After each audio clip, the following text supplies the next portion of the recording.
Boa noite, queridos. Eu saudo a todos com a paz do nosso Senhor Jesus.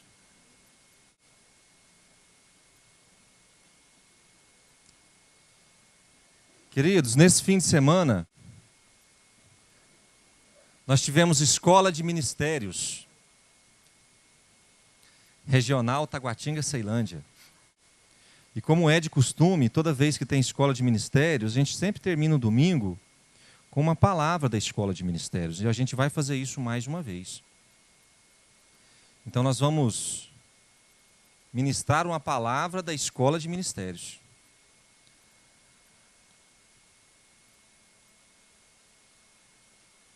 Não vai ser necessária apostila, mas quem tiver trazido... Aliás, queridos, o material ficou muito... Aliás, o material da Escola de Ministérios está todo ficando sempre muito bonito. O tema foi o DNA do grão de mostarda, o plano de Deus para um movimento bem-sucedido. Quem quiser adquirir depois só o livro, ou apostila, é um livro apostila, pode ver com o Fábio e com a Tatiara, quiser dar de presente, ficou muito bem produzido, muito bem feito, palavras muito boas, e eu acho que vale a pena, viu, gente? O preço é baratinho, são 24 parcelas de R$1,60. Queridos, é R$15 a apostila. É só o preço da gráfica mesmo. A intenção é abençoar mesmo, não tem nenhum lucro, nem nada disso. O pastor Irã cede os direitos autorais dele, todos os pastores do ministério que fizeram palavras cedem o direito autoral. Então é uma oportunidade para você levar algo bom para casa. Quem está com a apostila e quiser me acompanhar, meus queridos, nós vamos na página 93 hoje. Abram para mim suas Bíblias em João capítulo 17, versículo 4, por favor. João capítulo 17, versículo 4, o tema da mensagem é revitalização missional. Ô tema, hein? Revitalização em missões, revitalização missional. O texto que inicia esta mensagem está em João 17, versículo 4, todos acharam?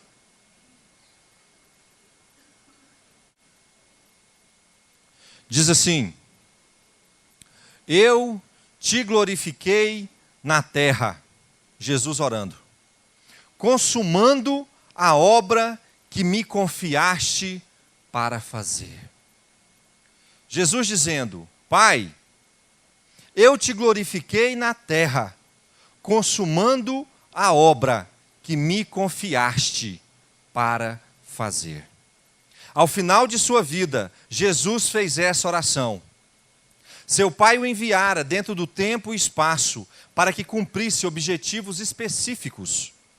Ele sabia quais eram esses objetivos e os cumpriu. O trabalho de alcançar o mundo inteiro não foi concluído na sua morte, mas Jesus entendeu que não tinha sido enviado para fazer tudo. O mundo inteiro, na morte de Jesus e na ressurreição de Jesus, foi alcançado? Nem um décimo do mundo. Mas ele considerava o trabalho dele como feito, como pronto, como concluído. Para aquele momento, a tarefa específica que devia desempenhar como filho e Messias estava concluída. Muitas vezes, nós mesmos nem sabemos qual é a nossa tarefa como servos do Senhor. Se algo precisa ser feito, então deve ser nossa responsabilidade fazê-lo. No entanto, Jesus não achava que tudo era sua responsabilidade. Ele sabia exatamente o que o Pai lhe incumbira de fazer e sabia quando o seu trabalho tinha sido concluído. Jesus sabia onde a missão dele começava e sabia onde a missão dele terminava. O pastor Irã chama essas coisas que Jesus não terminou de fazer, ele costuma chamar de agenda em aberto. Ou seja, algo que Jesus deixou para que os seus discípulos completassem, obras que não cabia a ele fazer, mas aos seus discípulos fazerem. Quer dizer que a obra de Jesus estava incompleta? De maneira alguma, ele foi até onde era preciso que ele fosse. Depois ele fez uma transferência. O que eu tinha que fazer foi feito. Agora vocês vão terminar aquilo que eu comecei a fazer. Com esse exemplo de Jesus, podemos aprender muito para as nossas próprias vidas e chamados. Você sabe o que Deus lhe chamou para fazer no reino, como parte do corpo, especificamente como servo dele? Querido, você, como parte integrante do reino de Deus, foi chamado para quê? Pastor, eu fui chamado para ser rico, fui chamado para ser próspero, fui chamado para ser feliz. Como missão dentro do reino de Deus, você foi chamado para quê? Você já recebeu de Deus uma missão? Jesus tinha tanto conhecimento da missão dele. Vocês notaram, gente, que Jesus começou a missão dele com 30 anos, por volta dos 30 anos, e terminou com 33, por volta dos 33. Ou seja, ele conhecia tanto da sua missão, que ele sabia quando começar e até onde ela deveria ir. Meu querido, você conhece da sua missão. Você sabe onde ela começa. Quem trabalha com projeto diz que quer ver um fracasso de projeto, um fracasso de propósito, é você não vislumbrar resultado. Gente que faz as coisas sem pensar num fim específico. Meu querido, que resultado como servo de Deus você busca alcançar? Você já parou para pensar nisso? Você tem trabalhado e servido a Deus com que propósito? Para alcançar o quê? Para podermos desempenhar bem nossa função no reino de Deus e de conhecer bem a nossa missão, é quase impossível conseguir fazer bem aquilo que não se entende. Se você não sabe o que precisa fazer, querido, como é que você vai fazer bem feito?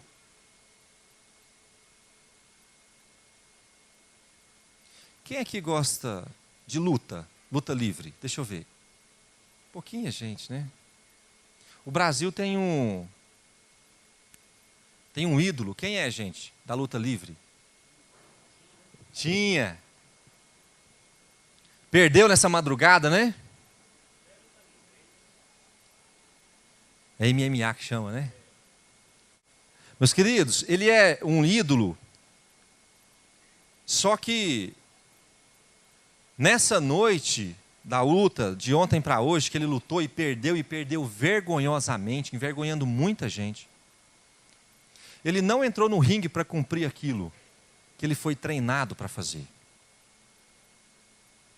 Quando nós não sabemos ou não temos a noção do propósito, a gente não consegue efetuar as coisas bem feitas.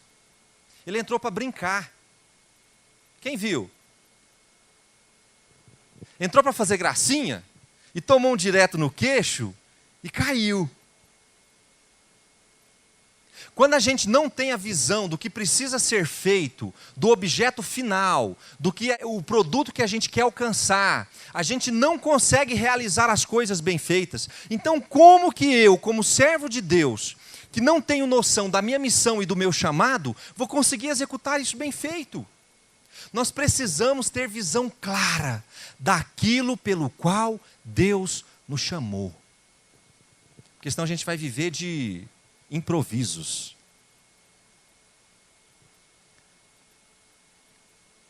Se a igreja deve fazer aquilo que Jesus nos deixou para fazer, devemos saber qual é esse trabalho e como ele deve ficar depois de concluído. Chama-nos a atenção também nessa passagem, é que o Pai foi glorificado pela obediência do Filho no cumprimento de sua tarefa. Deus não está olhando só para o passado e presente, mas também para a linha de chegada. Ele me desafia a não somente começar bem, mas a terminar bem. Somente então ele será glorificado na minha vida e por meio do meu trabalho. Lá no versículo diz assim: eu te glorificarei na terra, consumando a obra que me confiaste para fazer. Se você termina aquilo que você começou em prol do reino de Deus, quem é glorificado não é você, é quem? Se você se propõe a fazer algo para Deus, você faz bem feito e consegue consumar aquilo que é para ser feito.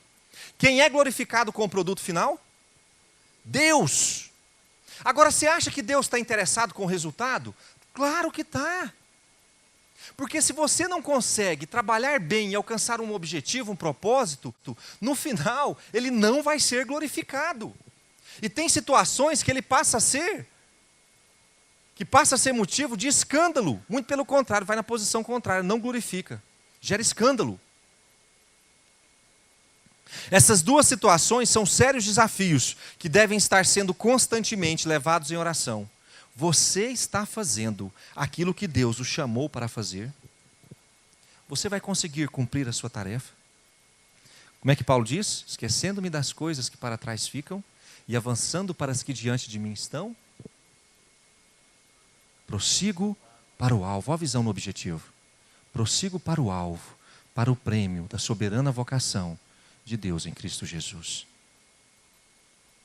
Nós precisamos nos perguntar: eu estou fazendo aquilo que Deus me chamou para fazer?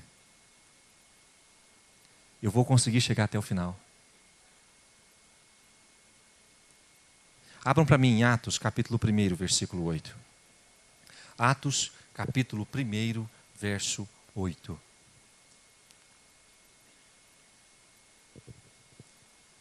Atos 1:8 diz assim: mas recebereis poder ao descer sobre vós o Espírito Santo, e sereis minhas testemunhas, tanto em Jerusalém como em toda a Judeia e Samaria e até aos confins da terra. Muito obrigado, princesa. Muito obrigado.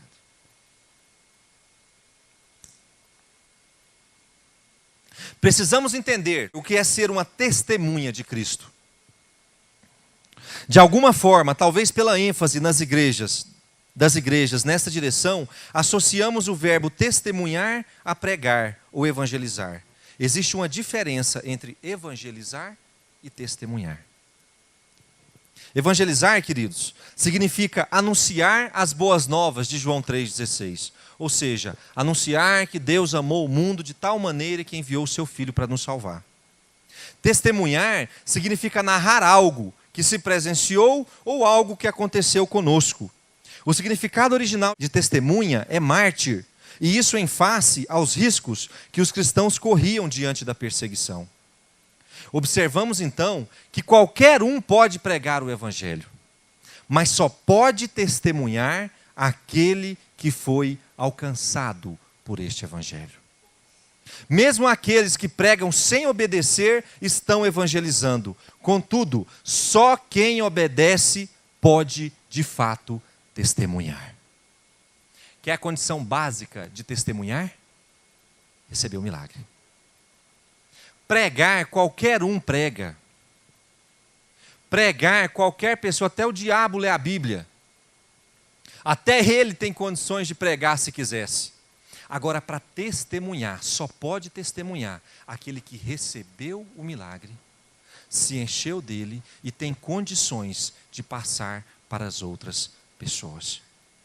Por isso, entendemos que nem sempre quem evangeliza está testemunhando, e que alguns evangelizam com e sem testemunho. O testemunho dá mais vida e realidade à evangelização. A evangelização, por sua vez, completa o testemunho, levando a pessoa a experimentar a ação de Cristo em sua própria vida. Razão pela qual o resultado do testemunho dos apóstolos, logo após o Pentecostes, levou muitas pessoas a serem evangelizadas. Eles aproveitavam muito bem suas oportunidades que tiveram de testemunhar para proclamar a palavra de Deus. Por isso, testemunhar não é pregar, nem tampouco evangelizar. Quando os líderes religiosos do judaísmo tentaram proibir os apóstolos de falarem de Jesus, a resposta dada por eles mostra que eles entendiam muito bem o significado de ser uma testemunha de Cristo. Está em Atos 4:20, não precisam abrir, diz assim: pois nós não podemos deixar de falar das coisas que vimos e ouvimos. Quem recebe algo de Deus não pode deixar de falar daquilo que está recebendo, vendo ou ouvindo. A pregação mais poderosa que existe, ou a mais efetiva que existe, é aquela que vem acompanhado de testemunho de vida. Você sabe qual que é a pessoa mais indicada para pregar para um drogado? Um ex-drogado. Você sabe qual a pessoa mais indicada para pregar para uma pessoa que passa por problema financeiro? Aquele que conseguiu vencer as dívidas, porque ele tem autoridade para falar, porque ele recebeu o milagre. E tem um detalhe interessante nisso que fala em Atos 4, é que diz: nós não podemos deixar de falar daquilo que vemos e daquilo que ouvimos. Querido, se você tem recebido milagres de Deus, você não pode se calar, não pode ficar calado diante daquilo que Deus fez na sua vida. Não podemos ficar calados.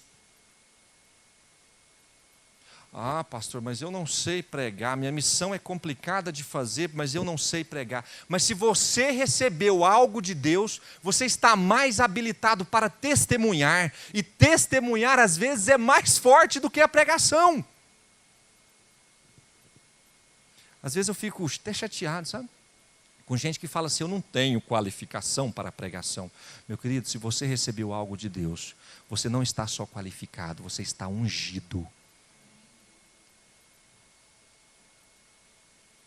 Não precisa sair lendo versículo, não. Não precisa decorar versículo, não. Fala daquilo que Deus operou na sua vida. E essa é uma pregação mais poderosa do que você abrir toda a Bíblia e ler a Bíblia inteira para a pessoa. Fala daquilo que você experimentou como milagre de Deus.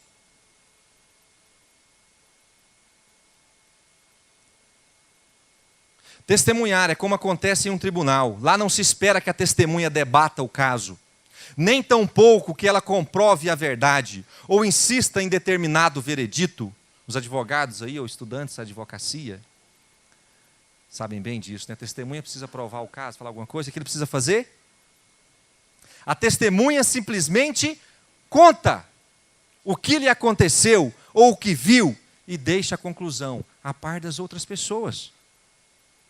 Quando Paulo recebe a comissão de ser uma testemunha de Cristo, foi colocado debaixo do mesmo encargo de falar daquilo que veria e ouviria. Está em Atos 22:15, não precisam abrir por enquanto. Porque terás de ser sua testemunha diante de todos os homens, das coisas que tens visto e ouvido. Olha o que Deus fala para Paulo.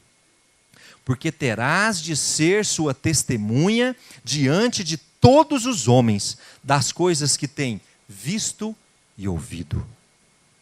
Testemunhar é falar do que vimos e ouvimos. Por isto, o que mais precisamos é que o Espírito Santo nos leve a provar o poder de Jesus Cristo em nossa vida. Por estas questões, será que temos uma função como testemunhas de Cristo? Você tem falado do milagre de Jesus na sua vida? Quem aqui já recebeu do milagre da parte de Deus? Deixa eu ver. Mas tem testemunha, hein? Se você recebeu ou tem recebido, você está mais do que apto para ser uma testemunha de Jesus. E você não pode se calar. Para que o testemunho seja eficaz, primeiramente é preciso buscar a ação do poder de Deus em nós. Depois temos que entender o quanto é importante repartir isto com os outros. Quando Jesus libertou o endemoniado gadareno, aquele homem quis acompanhá-lo em suas viagens e segui-lo, mas o mestre lhe fez outra proposta. Abram para mim, Marcos capítulo 5, versículo 19.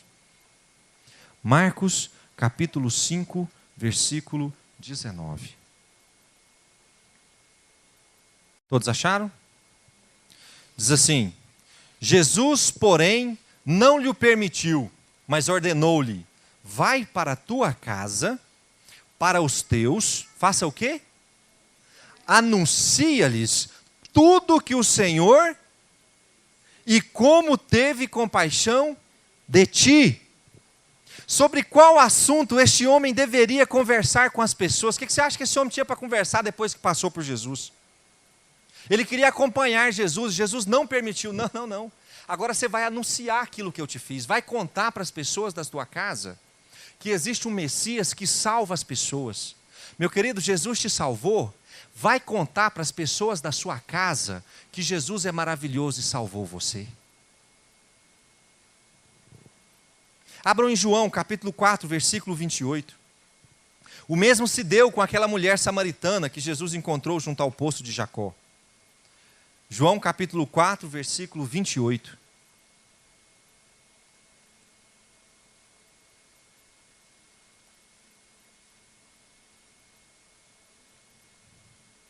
Diz assim: quanto à mulher, deixou o seu cântaro, foi à cidade e disse àqueles homens: vinde comigo e vede um homem que me disse tudo quanto tenho feito. Será este, porventura, o Cristo? Saíram, pois, da cidade e vieram ter com ele. No versículo 39, diz assim: muitos samaritanos daquela cidade creram nele. Em virtude do quê? Do testemunho da mulher que anunciara: ele me disse tudo quanto tenho feito. No início, as pessoas foram atrás de Jesus por causa da experiência dela, não desmarque em João 4.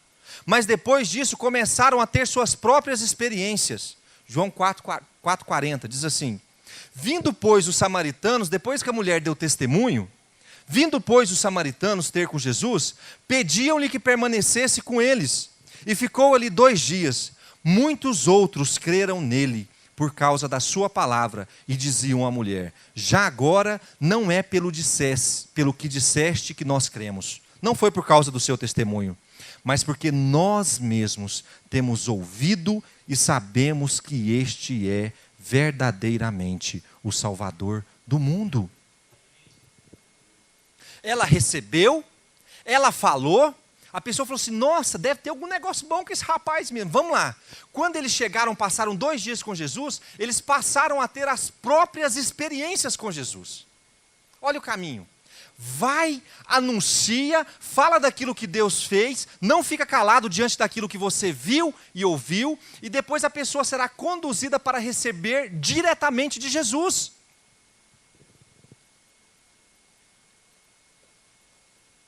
O livro de Atos também nos mostra Deus honrando o testemunho dos apóstolos. Atos 4,33, não precisam abrir. Com grande poder, os apóstolos davam testemunho da ressurreição do Senhor Jesus, e em todos eles havia abundante graça. Muitos cristãos têm tentado ser testemunho de coisas que não viveram, mas o padrão de Deus é que o processo se estabeleça primeiro na sua vida. Se entregue totalmente ao Senhor. Deixe-o agir na sua vida de forma plena. Aprenda a reconhecer o quanto Deus está disposto a te fazer testemunha dele. Receba o Espírito Santo e será uma testemunha de Cristo e do seu poder, aonde quer que você vá. Sabe por que tem muita gente que não tem propósito e não tem missão? Porque até hoje não recebeu ainda nada de Deus que achasse que fosse tão importante. E aí as pessoas querem ser testemunhas sem ter recebido. E aí vira encrenca. As pessoas querem fazer antes de ser. As pessoas querem falar o quanto Jesus é maravilhoso sem ter recebido a confirmação de que Jesus é maravilhoso. Como é que você vai falar daquilo que você não sabe? Como é que você vai falar que Jesus ama o mundo se você mesmo nunca sentiu o amor de Deus? É preciso primeiro que nós busquemos de Deus poder, milagres, prodígios. É preciso primeiro que recebamos algo de Deus para que nós sejamos habilitados a falar dessas coisas que recebemos. Meus queridos, é uma tristeza aqueles que falam sem ter recebido. Isso se encaixa exatamente no que parece ser o enfoque de Deus por toda a Bíblia para a existência humana. Há uma continuidade de Adão até Jesus Cristo, uma espinha dorsal do propósito da nossa existência, de multiplicação e de bênção. O que Deus disse a Adão? Sede fecundos e multiplicai-vos. E ele continua dizendo que abençoaria Adão e a sua descendência. Quando ele fala de abençoar e de multiplicar, nós temos 2 questões aqui. Crescimento quantitativo. Deus disse a Abraão o quê? Sua geração será tão incontável quanto as estrelas do céu. Isso é o quê, gente? Quantidade. Isso é crescimento quantitativo, visão de Deus. Agora, quando Deus fala tanto para Adão e Eva, e fala para Abraão que vai abençoar, que vai dar-lhes uma terra e tudo mais, já é crescimento qualitativo. não só em número, mas em qualidade de vida. Vocês vão crescer em número e serão abençoados. Vocês vão crescer qualitativamente, com a bênção, e vão crescer quantitativamente, com um número grande de pessoas. Parece claro que essa ênfase na multiplicação e na bênção, ou seja, na quantidade e na qualidade, está nos planos e propósitos de Deus para o homem, desde a sua criação. Estamos aqui para encher a terra e também para zelar por ela. Essa definição do nosso propósito não desapareceu com a entrada do pecado no mundo. Ao contrário, ela continua, apesar do trabalho extra que agora o pecado nos dá. Podemos avaliar o trabalho da igreja em duas dimensões: a amplitude de alcançar cada criatura, ide por todo mundo, pregar o evangelho a toda criatura, e a profundidade de abençoar e discipular todas as nações, fazendo discípulos de todas as nações. Ide por todo mundo, pregai o evangelho a toda criatura, quantitativo, quantidade. Fazendo discípulos de todas as nações, qualitativo, qualidade dos discípulos. Nos 2 últimos séculos, temos compreendido muito bem o nosso trabalho quantitativo. Sabe-se ainda que hoje há aproximadamente mais de 7 bilhões de pessoas vivendo no nosso planeta. Vocês sabiam disso, gente? Isso aqui está atrasado, é 7 mesmo, é, Nildo? 7 bilhões. Mais de 90% daqueles que nunca ouviram sobre o Evangelho vivem no que nós chamamos em missões de janela 1040. Vocês já ouviram falar da janela 1040? Essa janela se localiza entre as latitudes 10 e 40 graus, indo do oeste africano até atravessar todo o continente asiático. Dentro dessa janela vivem a maioria dos muçulmanos, budistas, hinduístas e confucionistas. Sabemos que menos de 5% dos missionários cristãos do mundo todo trabalham dentro da janela 1040. E que os 95% restantes trabalham onde menos de 10% da população nunca sequer ouviu falar de Jesus. Isso nos deixa com a visão clara sobre onde devemos concentrar nossas energias e sobre se queremos completar a tarefa de alcançar cada criatura de nossa geração. Na época de Jesus, na época de Atos dos Apóstolos, havia um cristão para cada 7 pessoas que nunca ouviram falar de Jesus. Um cristão para cada 7 pessoas. Hoje, nós temos 7 cristãos para cada pessoa que nunca ouviu falar de Jesus. Ou seja, gente, em quantidade nós crescemos bem? Crescemos? Na época de Jesus, tem outro número aqui, a igreja era uma igreja para cuidar de 400 povos. Hoje, a média são 400 igrejas para cuidar de um povo que não ouviu falar de Jesus. Naquela época, uma igreja para cuidar de 400 povos que nunca ouviram falar de Jesus. A média hoje são 400 igrejas para cuidar de um povo que nunca ouviu falar de Jesus. Nós crescemos em quantidade? No Brasil, gente, nós crescemos bem. Vamos para estatísticas? Em 1980, nós éramos quantos? A Tati sabe bem disso aí, né, Tati?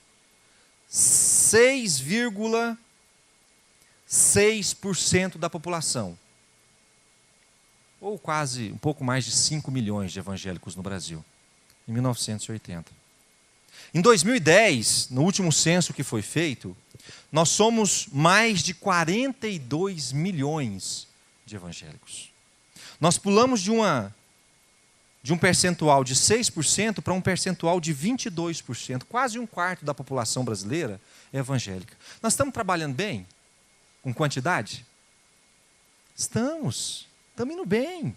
Você imagina que em 1980, nós tínhamos 6 milhões de evangélicos para cuidar de mais de 100 milhões de não evangélicos. E eles cuidaram bem, eles conseguiram transformar 6 milhões, isso foi trabalho humano deles mesmo, que eles foram pregando e evangelizando e testemunhando, eles conseguiram passar de 6 milhões para 42 milhões em 30 anos.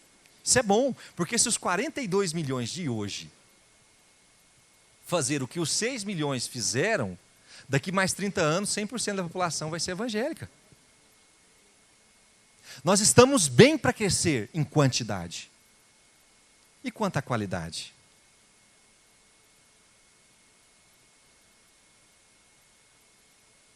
E quanto à qualidade? O pesquisador cristão George Barna diz que nos Estados Unidos não existe diferença significativa entre o comportamento das pessoas que se dizem nascidas de novo e as que não são.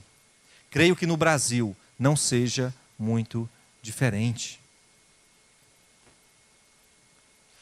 Há 30 anos atrás, desses 6 milhões de convertidos, que transformou o Brasil em 42 milhões de convertidos, até inclusive em nós, eles que trabalharam para que a gente estivesse aqui hoje, foram esses 6 milhões. Havia uma preocupação tão grande com testemunho de vida. Não sei se as pessoas mais velhas, eu não peguei muito essa fase, mas os mais velhos vão lembrar dos crentes antigos. Meus queridos, eles tinham uma preocupação tão grande com questão de moral, com questão de vestimenta, com questão de levar a Bíblia, andar com a Bíblia debaixo do braço. Tinha até um apelido aí, né? Era os Bibla. Porque fazia questão de falar que era crente, fazia questão de mostrar que era crente. Tinha uma preocupação com testemunho, tinha um temor de Deus tão grande, medo muitas vezes, inclusive. E hoje, queridos? A pessoa que aceitava Jesus naquela época passava por um processo de transformação tão grande.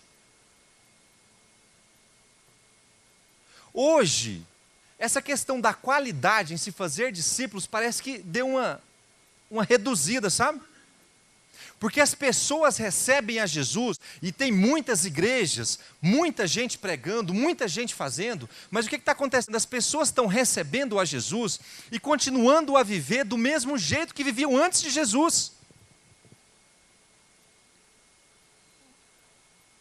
Às vezes a gente não sabe identificar no meio do povo quem é crente e quem não é.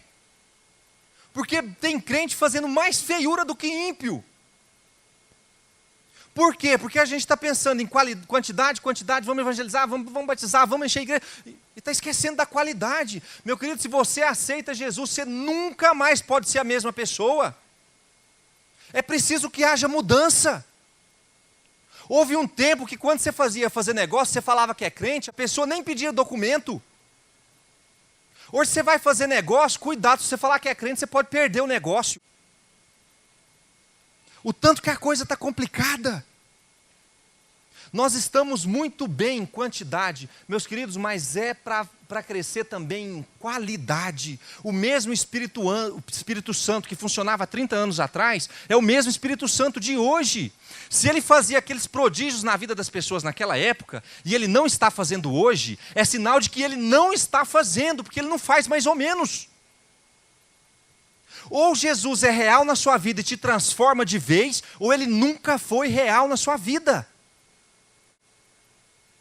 Agora eu acho engraçado, crente que recebe a Jesus e quer ter a mesma conduta de outras épocas. Meus queridos, Jesus precisa ser glorificado através das nossas vidas. Não é suficiente alcançar os não alcançados. Não é suficiente implantar igrejas nos lugares onde não há igrejas. Nós temos também de ensinar as pessoas a viver a palavra de Deus.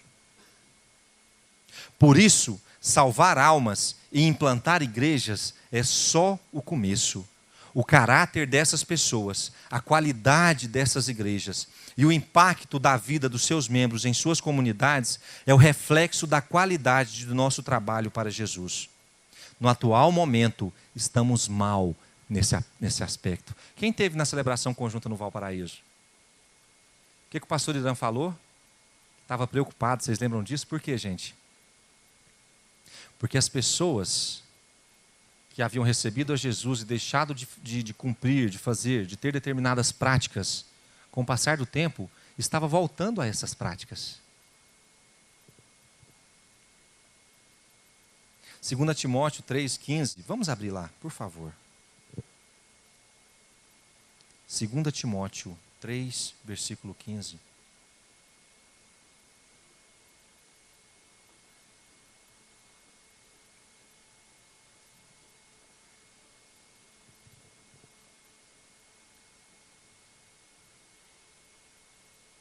Diz assim, que desde a infância sabes as sagradas letras que podem tornar-te sábio para a salvação pela fé em Cristo Jesus.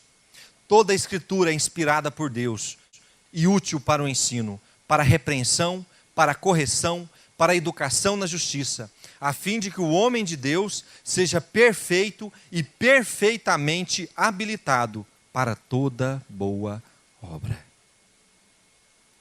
A palavra de Deus é útil para o ensino, para a repreensão, para a correção, para a educação na justiça, a fim de que o homem de Deus seja perfeito e perfeitamente habilitado para toda boa obra.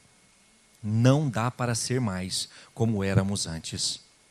Você sabe por quê, meus filhos? Que às vezes a gente tem até evento demais, de vez em quando a gente tem que fazer escola de ministérios, estudar profundamente a palavra, ver texto bíblico, passar final de semana em veredas antigas, fazer curso CRAU, fazer casados para sempre. É porque a gente precisa buscar na palavra de Deus instrumentos, possibilidades de que a gente seja pessoa, de que nós sejamos pessoas melhores.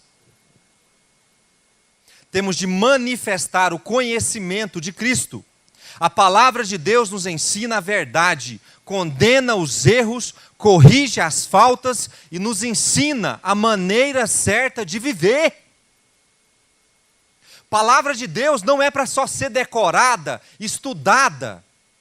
A presença de Jesus não é só para ser buscada, para só te fazer chorar ou arrepiar de vez em quando. É interessante que tem áreas da nossa vida que a gente insiste em ficar segurando. Não vou deixar, não vou parar de fazer isso, não vou parar de fazer isso. Meu querido, deixa Jesus completar a obra. Deixa que a transformação seja completa. Se de vez em quando a gente vê certas condutas de crente que a gente fica até envergonhado. Quem aqui já ficou envergonhado com a conduta de um cristão? Deixa eu ver. Se nós ficamos envergonhados, imagina o que Deus sente. Porque lá em João nós lemos que é para Deus ser glorificado. Outro dia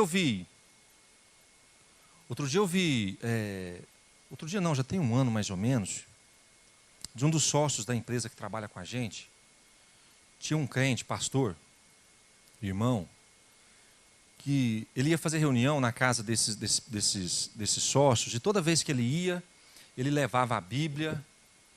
E sempre no final da reunião da sociedade, que era uma reunião administrativa, eles sempre liam um versículo, falavam uma palavra. Eu achava aquilo bom, gente. Achava aquilo, nossa, que coisa maravilhosa. Passados uns 6 meses, esse homem foi pego em situações de desonestidade. De estar passando a mão em dinheiro alheio. Uma das esposas dos sócios me ligou. Já é amiga nossa há algum tempo, muito tempo. Já é uma senhora de uns quase 60 anos de idade. Mais de 60 anos de idade. Ela falou assim: Wesley, não é possível que esse homem entrou com a Bíblia na minha casa e quer ficar falando de Deus para mim. Olha o que esse homem fez, que moral que esse homem tem para falar de Deus. Você sabe o que eu pude falar, querido? O que eu tenho para falar? Na minha sala de aula da faculdade, tinha 2 crentes que eram bem crentes mesmo. Ou que eram bem crentes mesmo, não, que eram... exteriorizavam mais essa questão do Evangelho de Deus. Eram 2 crentes que falavam que eram crentes. Era eu e mais um. Sempre a gente estava numa rodinha conversando nos intervalos, a hora que passava uma menina bonita, esse outro crente que estava junto, ele sempre dava aquela olhada fumegante, posso falar? Fulminante, fumegante é fumaça, né? Saía fumaça não, gente. Nunca vi não. Fulminante, fumegante. E dava aquela olhada de cima e embaixo depois que ela passava. E dava, de vez em quando falava uma expressão, não vou nem citar aqui. Toda vez ele fazia isso. E certa vez, estava no grupo, ele fez isso e saiu. Aí um dos rapazes, que não era crente, que era ímpio, olhou para mim e falou assim: o que adianta ficar andando com a Bíblia debaixo do braço? nós precisamos glorificar o Deus que nós servimos. Nós precisamos dar testemunho de vida desse Deus que foi maravilhoso nas nossas vidas. As pessoas precisam olhar em nós e nas nossas condutas e dizer assim: Deus realmente fez algo maravilhoso na vida desse homem, dessa mulher. Deus é verdadeiro e poderoso para mudar a vida de um homem. Olha o que ele fez com ele. O Espírito Santo realmente é maravilhoso. O que ele fez na vida dessa pessoa? Era assim, agora não é mais.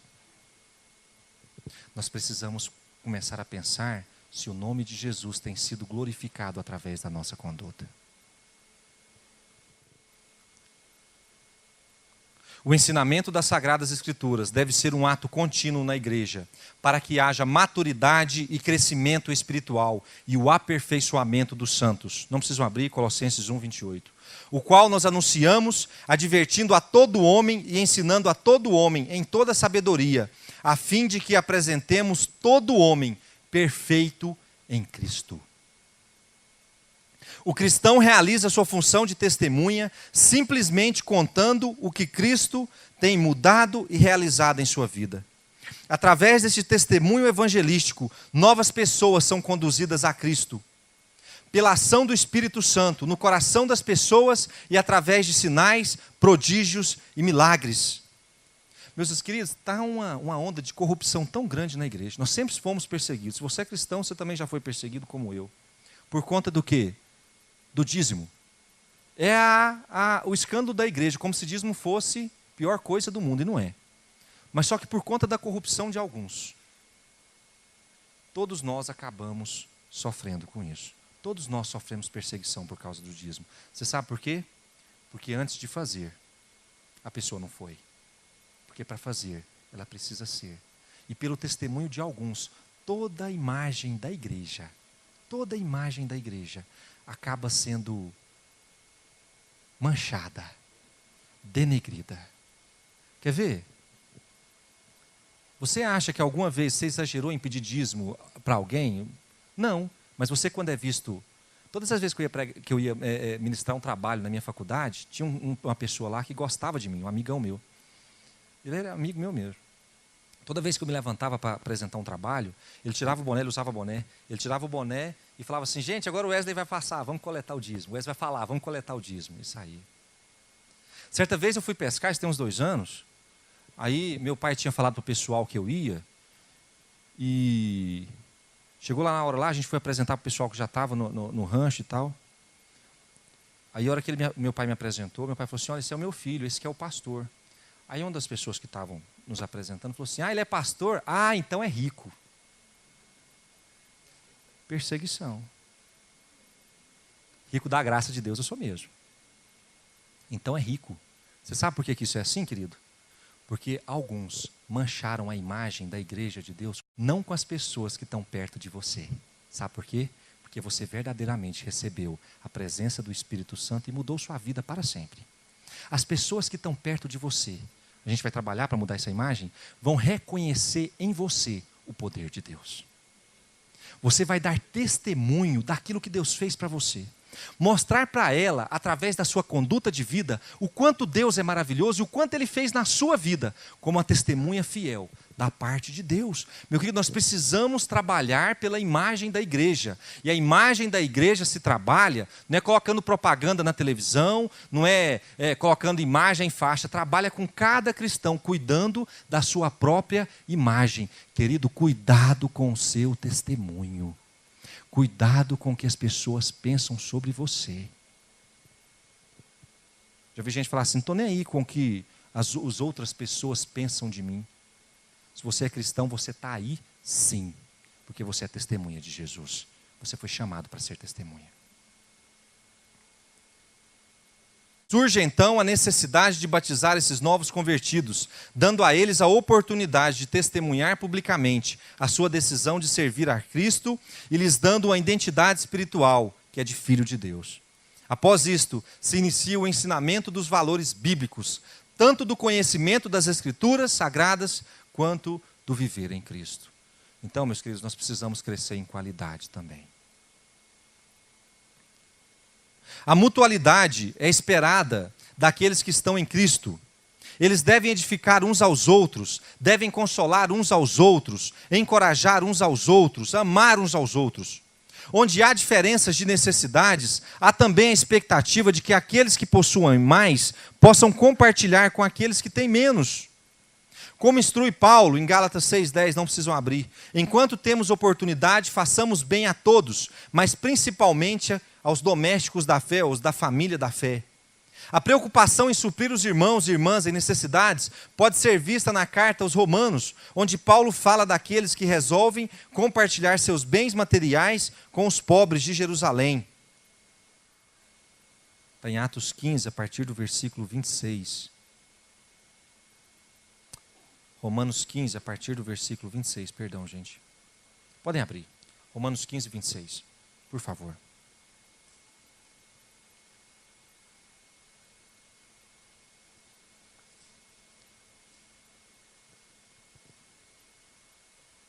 Porque pareceu bem a Macedônia e a Acaia levantar uma oferta fraternal para os pobres dentre os santos que estão em Jerusalém. Isto, pois, lhes pareceu bem, como devedores que são para com eles. Porque se os gentios foram participantes das bênçãos espirituais dos judeus, devem também servir a estes com os materiais. Nós estamos falando da nossa missão local. Quer fazer missão? O primeiro lugar que a gente faz missão é aqui. É local. Dentro da igreja. Se tem gente dentro da igreja passando necessidade, é a nossa responsabilidade ajudar aqueles que estão passando por dificuldade. Esse negócio de viver dentro da igreja, cada um por si e Deus por todos, não funciona no corpo de Cristo. Se tem um passando por dificuldade financeira, é de vital importância que outros ajudem. E com relação à missão global, em Cristo, nós também devemos demonstrar reciprocidade e mutualidade ao ajudar no trabalho, em lugares distintos de onde nos encontramos. Exemplo dessa atitude encontramos na igreja de Filipos, que ajudou Paulo em suas necessidades, a fim de que o evangelho alcançasse outros lugares. Como cristãos, somos chamados a cuidar uns dos outros, perto ou longe. Temos exemplos recentes de irmãos e irmãs que fazem contribuições generosas para outras localidades. O nosso ministério, Grão de Mostarda, em suas contribuições para os irmãos de Memba, Moçambique, Haiti, também são exemplos de mutualidade e ministração aos necessitados, que não estão tão perto de nós assim. Estar em Cristo abre-nos a possibilidade de fazer parte com Deus do seu trabalho nesse mundo. O Evangelho é o poder de Deus que se concretizou em Cristo, e nós recebemos desse poder, fomos transformados e agora fazemos parte com Deus desse trabalho. Fazemos parte com Deus do ministério da reconciliação dos seres humanos com Ele mesmo e uns com os outros. Nós participamos da obra dele por estarmos em Cristo. Essa solidariedade com Cristo é expressa quando nós, como igreja, fazemos o que Cristo pensa e aquilo que Cristo quer. Eu falei isso na escola de ministérios, vou repetir. A gente mandou ajuda financeira para construir uma escola no Haiti, depois da destruição que teve no ano passado. Parte daquela coleta da agenda em aberto, que nós fizemos 4 vezes no ano passado, parte do dinheiro foi destinado a isso. Agora, queridos, tem um detalhe interessante. Alguns irmãos da igreja conseguiram a doação de 15 mil escovas de dentes do BRB. Um bom trabalho. Um excelente trabalho, por sinal. Só que tem um outro detalhe interessante. Na hora de levar as 15 mil escovas de dente, ou de conduzi-las, não havia dinheiro suficiente para transporte dos missionários. Apareceu, eu fiquei sabendo uma coisa, deixou mais escandalizado ainda, apareceu a necessidade de ministrar um curso em determinado estado do nosso país, e na hora que foi levantar as pessoas para ir ministrar o curso, não haviam fundos suficientes para pagar a passagem desse pessoal. Não é possível que a igreja de Deus sofra com dificuldades financeiras para pregar o evangelho. Não na nossa igreja. Não na igreja da qual nós fazemos parte. Às vezes, a gente tem tanta resistência na oferta e esquece o objeto final da oferta, que é abençoar outros povos. O povo de Deus precisa ser o povo mais liberal. Mas você sabe por que não é? Porque a imagem que corrompeu não, que... Como é que foi a expressão que o senhor usou? Denegriu a imagem da igreja, muitas vezes vem para dentro da igreja. Falar em dinheiro dentro da igreja virou motivo de escândalo. Querido, a igreja precisa de dinheiro para funcionar, sim. E a obra de Deus não pode paralisar por falta de recursos financeiros. É preciso que haja liberalidade dos irmãos, sim. Assim como Jesus cumpriu o seu ministério, cada um de nós fomos chamados individualmente para sermos suas testemunhas, encarnando sua pessoa e, consequentemente, sua missão.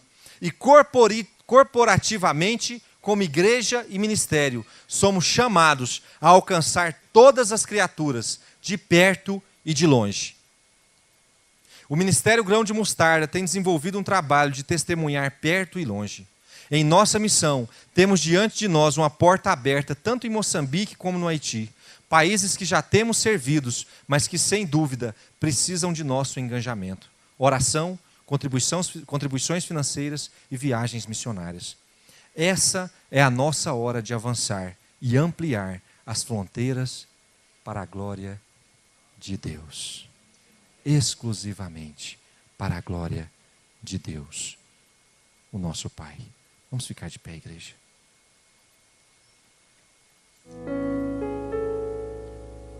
Do quanto Deus foi bom na sua vida, meu querido, você tem tido êxito nessa missão mais básica, que é do seu testemunho pessoal.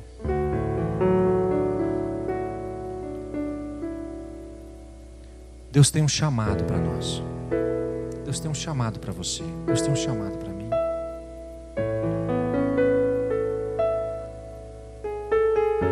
Eu quero declarar do fundo do meu coração que eu quero que Deus seja glorificado através da minha vida. Eu quero muito que as pessoas queiram Deus através da minha vida.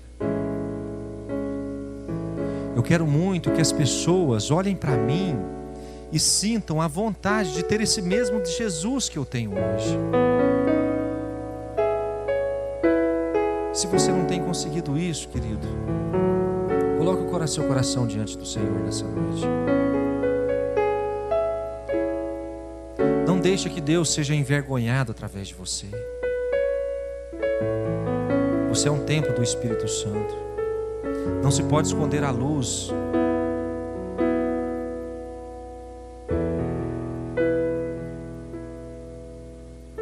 Essa luz precisa iluminar no alto de uma montanha, no lugar mais alto. As pessoas que estão perto de você, elas querem o mesmo Jesus que você serve, querido. Elas querem ser como você. Elas querem viver felizes como você. Se isso não tem acontecido, talvez seja tempo de você restaurar isso de Deus. Jesus, eu quero que o teu nome seja glorificado na minha vida. E se falta alguma coisa a ser feita, Jesus, se falta algo para ser completo na minha vida, eu quero que o Senhor faça isso hoje. Eu não quero ir para casa com esse impedimento da glória do Senhor na minha vida. Eu quero que o Senhor termine a boa obra hoje. Mude o meu caráter hoje, mude a minha conduta hoje. Permita que Jesus faça isso hoje.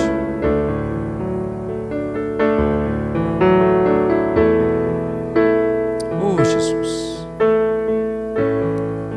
Pai, nós temos aqui tantas pessoas, muitas pessoas. Pai, se nós pensarmos que cada uma dessas pessoas que estão reunidas aqui hoje, ó Pai, tiverem contato com mais 10, com mais 20, Pai, isso dá uma dimensão, ó Deus, do quanto a Tua palavra pode ser pregada sem que a Bíblia seja aberta. Pai, através de pequenos grupos familiares, através de disposições no trabalho, na escola, Pai, nós podemos ter pregações maravilhosas através das vidas que estão aqui. Pai, o Teu nome pode ser glorificado de maneira poderosa através das pessoas que estão aqui. Pai, mas nós queremos declarar hoje, ó Deus, e traçar um compromisso, fazer um compromisso com o Senhor. Pai, nós nos esforçaremos para que o Teu nome seja glorificado através das nossas vidas. Pai, que nós sejamos testemunhas vivas do poder do Senhor. Pai, que nós sejamos testemunhas vivas do poder transformador do Senhor. Pai, que nós sejamos vistos como novas criaturas em Cristo Jesus. Que nós possamos ser vistos, ó Pai, como pessoas que morreram no seu velho homem, mas renasceram em Jesus. Que as pessoas nos vejam e queiram o mesmo Jesus que nós vivemos. Que as pessoas nos vejam e queiram esse Jesus maravilhoso que mudou as nossas vidas. Pai, muda em nós e completa a Tua obra, ó Deus. Pai, tudo aquilo que nós temos carregado, que nos atrapalhava antes de Jesus, que nos envergonhava antes de Jesus e que ainda continua nos envergonhando, Pai, faça cair por terra nessa noite em nome de Jesus. Pai, que o Teu nome seja glorificado através das nossas vidas. Pai, que as pessoas olhem para nós e digam glória a Deus, porque Deus é poderoso. Olha o que Ele fez na vida dele, olha o que Ele fez na vida desse casal, olha o que Ele fez na vida desse jovem, olha os pais que ele eram, olha os pais que são hoje. Pai, que as pessoas possam reconhecer e ver a glória do Senhor em nós. Completa a obra nas nossas vidas nessa noite, ó Deus. Completa a obra do Senhor em nossas vidas. Completa a obra do Senhor em nossas vidas. Pai, a igreja tem estado tão carente de homens, Pai, que verdadeiramente tenham um caráter de homens de Deus. Tem estado tão carente de homens assim. Pai, mas que nós possamos ser desses que nós estamos aqui hoje. Pai, que nós possamos ser um exército que vai fazer diferença. Pai, se tem muitos que têm colaborado, ó Pai, para que a igreja seja escandalizada. Pai, que aqui tenham pessoas reunidas, que todos os que estão aqui hoje possam ser um exército para mostrar que Deus transforma de verdade. Que quando Deus faz a obra, Ele faz completa. Que quando Deus muda, Ele muda para valer. Que quando Deus faz a obra, Ele faz, ela nunca mais volta a acontecer. Que as portas que Deus abre, ninguém mais fecha. Que aquilo que eu era, eu nunca mais serei. Que aquilo que eu fazia, eu nunca mais farei. De que eu sou uma nova criatura em Cristo Jesus. Pai, que eu possa colaborar, ó Pai, para a imagem da igreja do Senhor.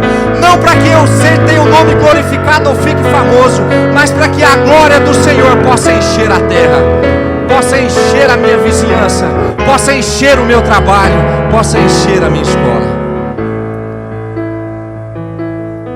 Pai, que nos locais que nós entrarmos a partir de hoje, as pessoas olhem para nós e digam: agora entrou neste lugar um homem e uma mulher de Deus. Agora entrou nesse ambiente um homem e uma mulher de Deus. Que nos ambientes onde nós entrarmos a partir de hoje, as pessoas olhem para nós e realmente reconheçam que Deus é poderoso para transformar e mudar vidas. Nós pedimos essa bênção sobre essa igreja nessa noite, ó Pai. Em nome do Senhor Jesus. Em nome de Jesus. Em nome de Jesus. Amém. Aquele que começou a boa obra na sua vida, aquele que começou a fazer coisas na sua vida, já te mudou tanto, Ele vai terminar essa obra. Se tem áreas da sua vida que ainda não foram alcançadas por Jesus, Ele vai alcançar. Creia em Deus. E que nós possamos, meus queridos, ser o fronte de batalha, o povo que vai contra essa imagem ruim que a igreja tem tomado. Que nós possamos assumir nossas posições mesmo e mostrar para as pessoas que quando Deus faz, Ele faz de verdade. É para valer. Deus abençoe vocês, podem se sentar.